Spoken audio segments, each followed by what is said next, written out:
Hi all signs, Gemini, Libra, and Aquarius, Cancer, Pisces, and Scorpio, Aries, Leo, Sagittarius, Taurus, Virgo, and Capricorn. Tandaan niyo po ang lineup na yan. Ang reading na ito ay tungkol sa inyong buhay pag-ibig. Para sa mga bago dito, remind ko lang, this is general reading, timeless reading. Para po ito sa mga may mahabang pasensya. Kung hindi po mahaba yung pasensya nyo, antayin nyo na lang yung isa-isang reading natin. Okay? At one specific question pa rin. This is majority request ng lahat. Kung ano yung iniisip ngayon. Okay? Kung ano ang iniisip ng person mo ngayon. So, huwag niyong kalimutan mag-subscribe at click yung bell notification para updated kayo sa bawat reading natin. Mag-comment din kung naka-resonate kayo. Kung hindi kayo naka-resonate, ibigay niyo po sa iba kasi general reading po ito. Okay? So, let's start with air signs, Gemini, Libra, and Aquarius.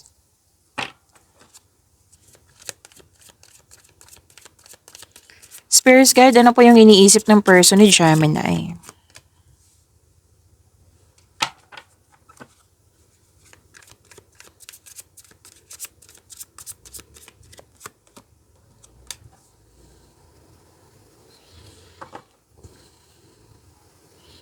Okay. Nakikita ko dito,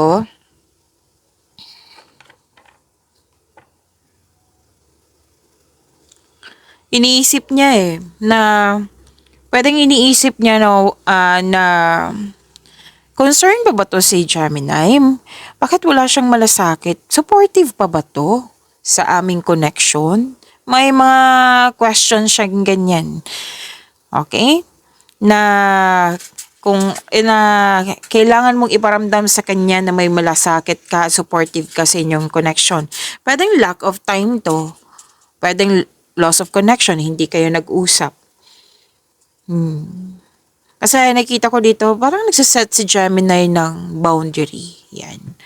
May ganyan yung iniisip niya. Or guarded lang to si Gemini.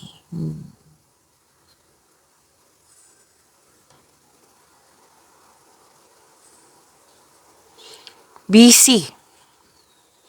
Okay. Ang iniisip niya, busy sa pag-aaral ba or sa trabaho? Lack of time nga. Lack of time. Pwedeng siya ito na lack of time, pwedeng ikaw din to, Gemini, na concern niya. Kasi may sinasabi siya kanina na may malasakit pa ba to si Gemini sa aming connection? Yan. Nakita ko dito na may dito na nagpe-pressure. May concern siya sa nagpe-pressure for relying for emotional and financial support. Yan yung iniisip niya. So, pwedeng siya to na na-realize niya, pwedeng ikaw to na iniisip niya na ganyan. Tapos may breadwinner ako nakikita dito.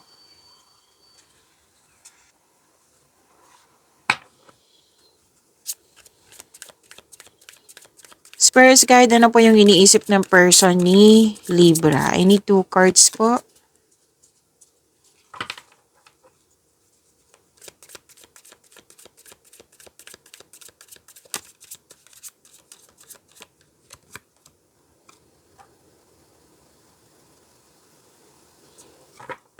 Actually, this is ending with new beginning.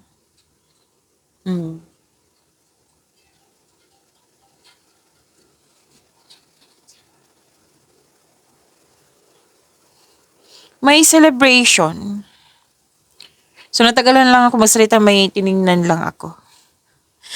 May nag-celebrate ng monthsary, anniversary, or any kind of party. Parang completion din to, successful completion. Yes. Iniisip niya yung party, yung bonding. Nag-celebrate. Kasi may achievement, may natapos. Nakikita ko rin dito na May tampuhan. Opo. Pero, ang advice kasi ng card dito leave the past behind. It's never too late to begin again. Mag-usap at magpatawad. So, communication is the key.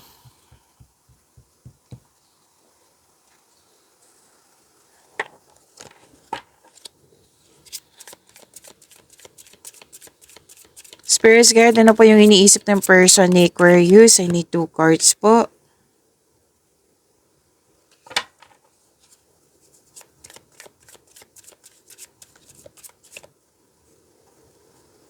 Oh. Pwedeng kakapasok nyo lang ng relasyon? May celebration dito 2 card na mismo nagsabi po.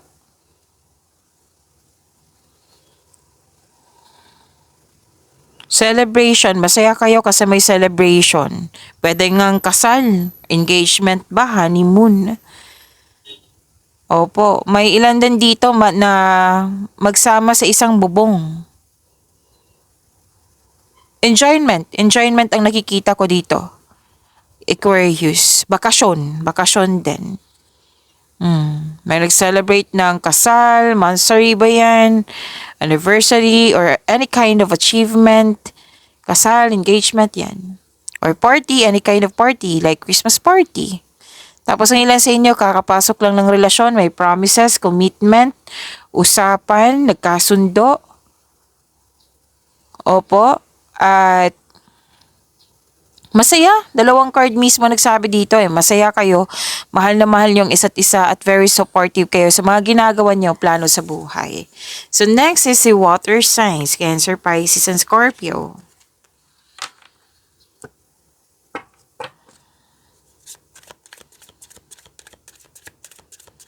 Spirits guide, ano po yung iniisip ng person ni Cancer? I need 2 cards po.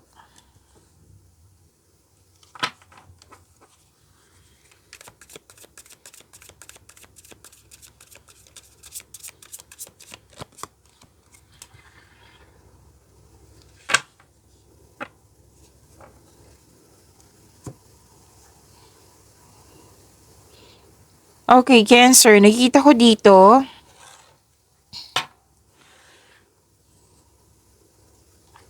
Oh, may pangyayaring ambinan, posibleng proposal to.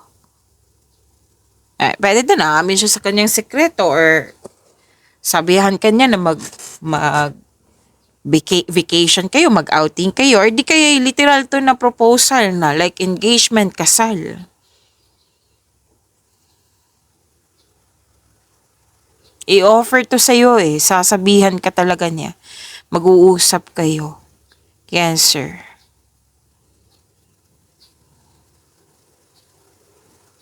Matibay ang inyong relasyon. Nakikita ko nga dito may hindi pagkakaunawaan kayo the other day. Tapos magde-date kayo at magkakaayos. Yan.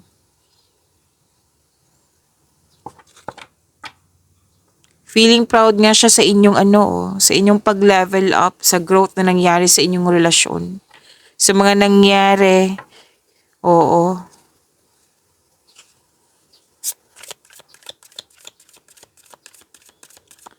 Spirits guide, ano po yung iniisip ng person ni Pisces? I need 2 cards po.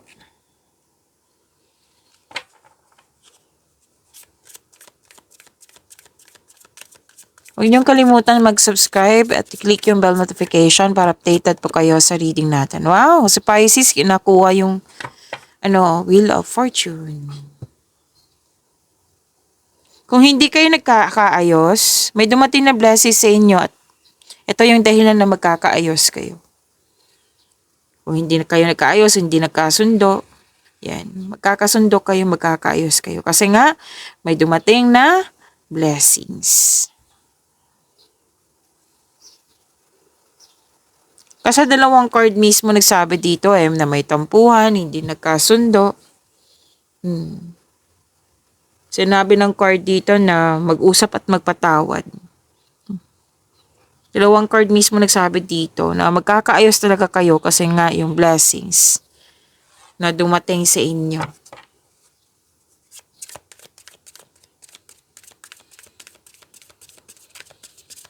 Spirits guide, ano po yung iniisip ng person ni Scorpio? I need 2 cards po.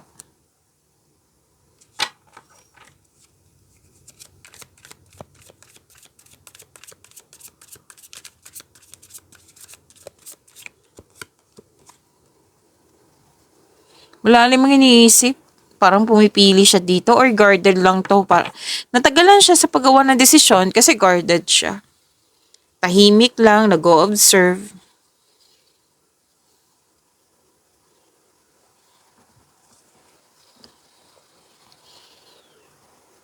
Umiiwas ng away or confrontation para hindi ka or kayo masaktan. Kumbaga, nililimitahan ng sarili para hindi kayo mag-away. Or pwede din yung sinabi ko kanina na nagbabalanse sa choices ng buhay. Gagawa kasi siya ng desisyon.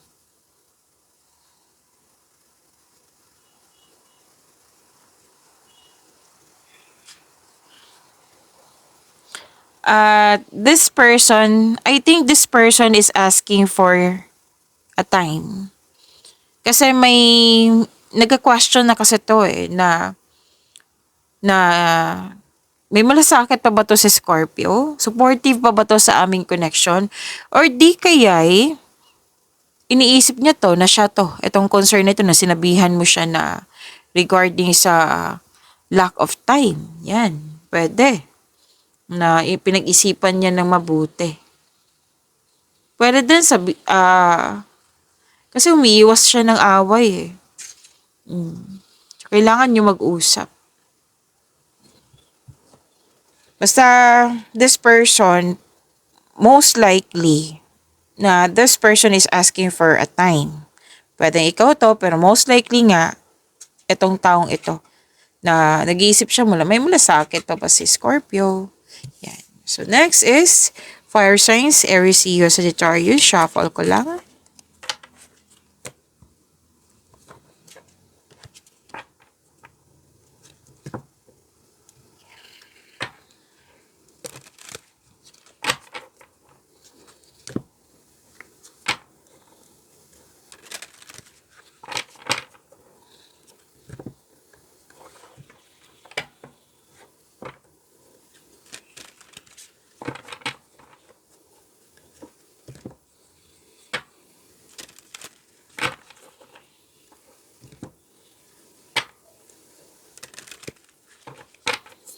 Para po ito sa'yo. Fire signs, Aries, Leo, Sagittarius.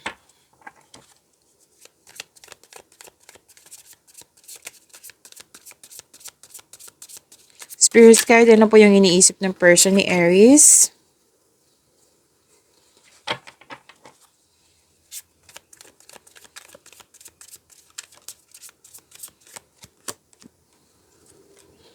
Overthinking.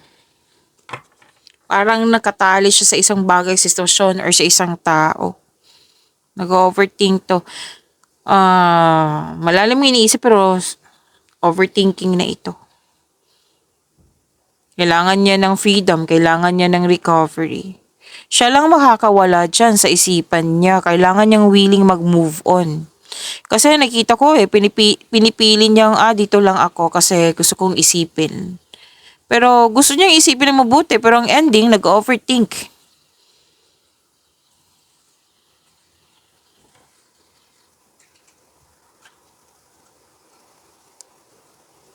Okay.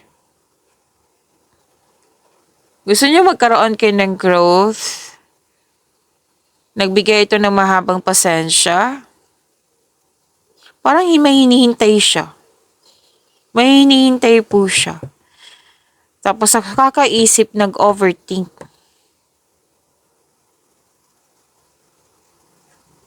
Pwedeng about pera to. Aries.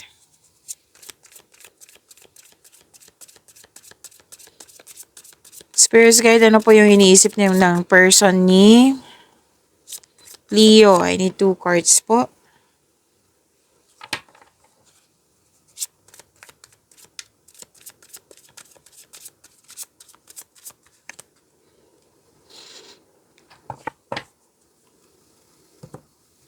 Malalim ang iniisip. Malakas ang kanyang intuition, may nalaman siyang sekreto. At kung dati na panghinaan siya ng loob, eto nakikita ko dito magkakaroon siya ng confidence na kumbaga babangon siya, nadapa siya noon, tapos babangon siya na magkakaroon siya ng confidence. At gusto niya i-share sa iyo yung opinion niya o problema niya. Yung nakikita ko kasi dito, naging sensitive ito or nasaktan po ito. Kaya gusto niya mag-usap kayo. Nasaktan, it might be nasaktan siya ng dahil sa nalaman niyang sekreto. Mag-usap kayo eh. I-approach ka nito. Leo, i-approach ka niya.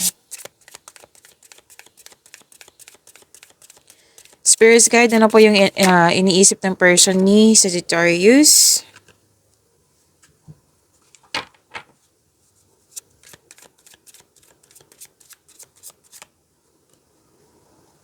Nag-overthink din. Nag-overthink. Malalim ang iniisip. Pwedeng stress, pagod. Actually, ano to? May nireceive siya na pwedeng malaking pera, pwede din na kung babae siya, pwedeng buntis siya. Gusto niya mabuntis or buntis siya. Or di kaya kung babae ka, Sagittarius, gusto kanyang mabuntis. Or naiinisip siya buntis kaya to si Sagittarius. Malalim yung iniisip niya hanggang sa nag-overthink or nag-overanalyze. Okay, so na yan ang iniisip niya. Next is Earth signs, Taurus, Virgo, and Capricorn. Shuffle ko lang.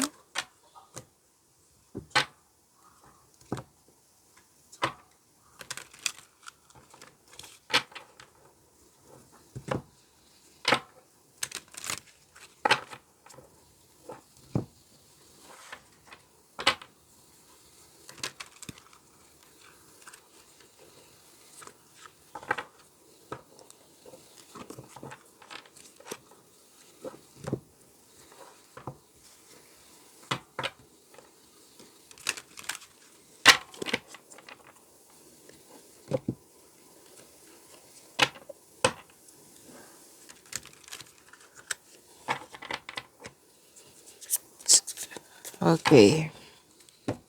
Para po kay Earth signs, Taurus, Virgo, and Capricorn.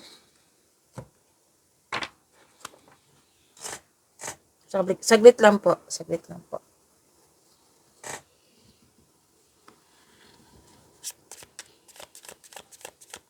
Spirit guide, ano po yung iniisip ng person ni Taurus? I need 2 cards po.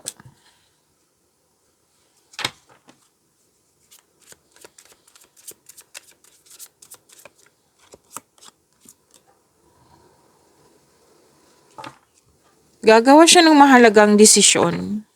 Gagamitin niya yung talino niya para makagawa siya ng plano or desisyon. Pero most likely, desisyon to ha. At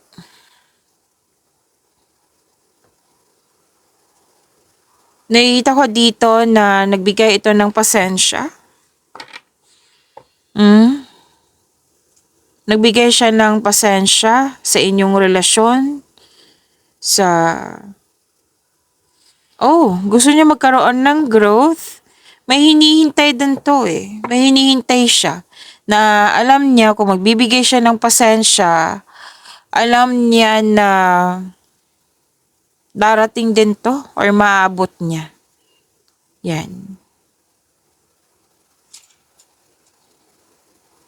Kasi parang nagmamadali siya eh. So, ang ending, nagmamadali siya. It might be, nagmamadali siya para may ganap sa inyong relasyon, Taurus. Na kailangan na kalma lang, enjoy the adventure in this moment, kumbaga. Kailangan ng mahabang pasensya. Pero magbibigay ito ng mahabang pasensya.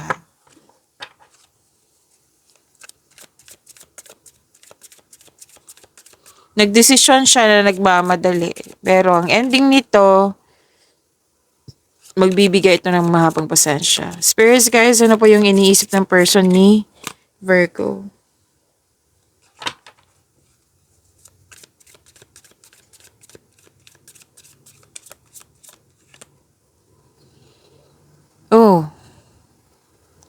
Actually, dalawang card niya ito, Virgo, pagod.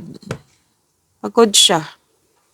Pero nag-move forward to, embarking on a healing journey tong. Healing kasi tong dalawang card na ito. Na kailangan ng pahinga, kailangan ng space muna para makapag-isip at makapagpahinga. Yan. Pwedeng lilipat, may paglilipat or may changes na gagawin kasi kailangan na. Oo, pwedeng umiiwas sa toxicity, pwedeng nagbakasyon. Dalawang card kasi nagsabi dito. Panghinga, bakasyon. Pag pahinga niya, kung okay na, lalaban na naman siya or iisipin niya naman niya yung mga dapat isipin na challenge siya. Kasi these cards, nagsabi kasi dito na nasaktan pero nagkaroon siya ng healing. Kasi pinili ng tao ito na mapag-isa muna, makapagpahinga para pagbalik, lalaban na naman. Bakasyon. Umiiwas sa toxicity ito.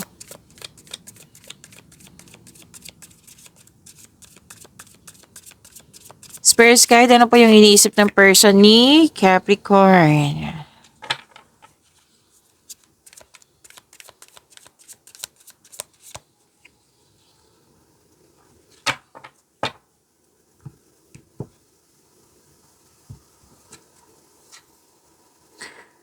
Okay, mahabang pasensya. Mahaba daw yung pasensya. Iniisip niya bibigyan ko to ng mahabang pasensya. Ang relasyon namin ni Capricorn, yan. Kasi aminado siya, both of you, parati ko itong nakikita sa love reading nyo. Alam niya na both of you na may mataas sa ego, pride. Nakaramdam siya ng pagod pero ayaw niya sumuko. So, gusto niya mag-usap kayo, pero yun nga, parang natatalo siya sa kanyang ego din. Pero ang ending nito magbibigay ito ng pasensya.